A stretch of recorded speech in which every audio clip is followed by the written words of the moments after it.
Thank you so much for having me on the show here on this panel. And like what you guys were just talking about, our minds are very powerful things that we don't really access fully and completely our minds. And when we rolled into this pandemic, unfortunately, for a lot of people, they got stuck and frozen in fear. And as a result of that, either you had to adapt and change, like the I Ching says, the book of change and the unchanging truth. There's always this constant flux and change. And so if you get stuck in that frozen fear place, then unfortunately, this whole thing could become overwhelming and affect your health on all three levels, physically, mentally, emotionally, spiritually. So what is it that we could do? Well, for us, the big thing is, what can we do for emotional wellness? And what kind of tools can we give to the public in order to help to empower them to really see what their true potential really is? Dr. Mao, a few years ago, we're doing some CEUs at Yosan University in Los Angeles, and Dr. Mao had made a comment, and he said, before you come into this life form, you are to find your life purpose, because you signed this contract with heaven that in order for you, when you find your life purpose, then that's how God, or that's how the Tao that expresses itself through you. It's a lot of fun, and I never knew that this was going to be my life purpose. I mean, I was a butcher for 21 years.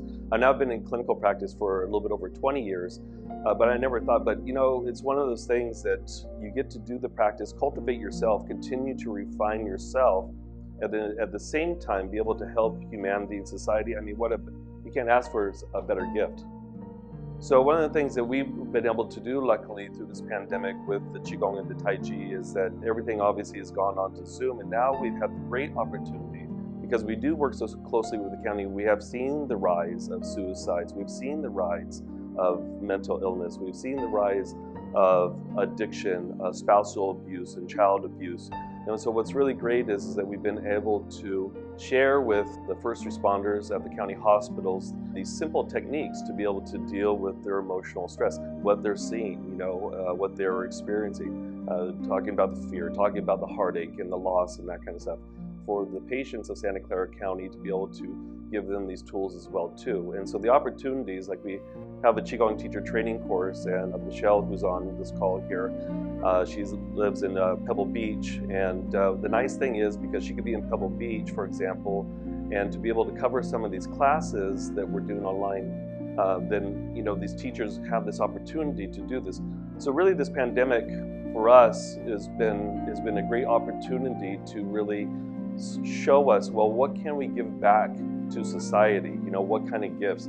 At the beginning of the pandemic, my good friend in Hollywood, his name is Eric the Trainer, he started the Sleek Ninja workout, and the Sleek Ninja workout was nice is that it was 6 days a week, and each week he would have some kind of challenge, and in between his workouts he'd have some kind of celebrity rock and roll star. You never knew if you had the head of Phantom of the Opera on his show. And we did a 7-day Qi challenge. This was for free. It had to access people around the world. And we did this all the way through until summer, I believe. So we saw the economy start to lift up again. And again, what our big message was, we weren't charging for any of these classes, but our big message was that how can we help to gently educate the public that there is an answer to this, that viruses are part of our evolution. And this is how we grow as a species. And what kinds of things can we do with Tai Chi or Qigong? What kind of things can we do with Chinese herbology in order to build our immune system, get us out of fear, but also if we did catch something, be able to work and process through it. So for us, I believe that the big message is that self-empowerment. Mark, and you said it best in the very beginning here. I do my practice a little bit different. I look at myself in a mirror because I do believe in quantum physics and quantum mechanics, and I do co-manifest with God what it is that I want to have manifest in my life. And I say that in the present tense.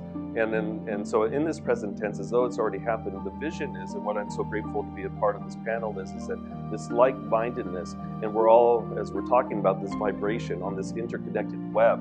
And so when we put out there positive intentions of uplifting humanity, minus the ego, minus the self, great change happens, as opposed to being external and saying, okay, well, I'm angry at this politician or that politician, or my voice isn't being heard. It's like, how can we go inside as a community, spread the knowledge, spread the word, change the vibration of the planet, not through aggression, but standing in one's truth. Oh, thank you so much. Thank you.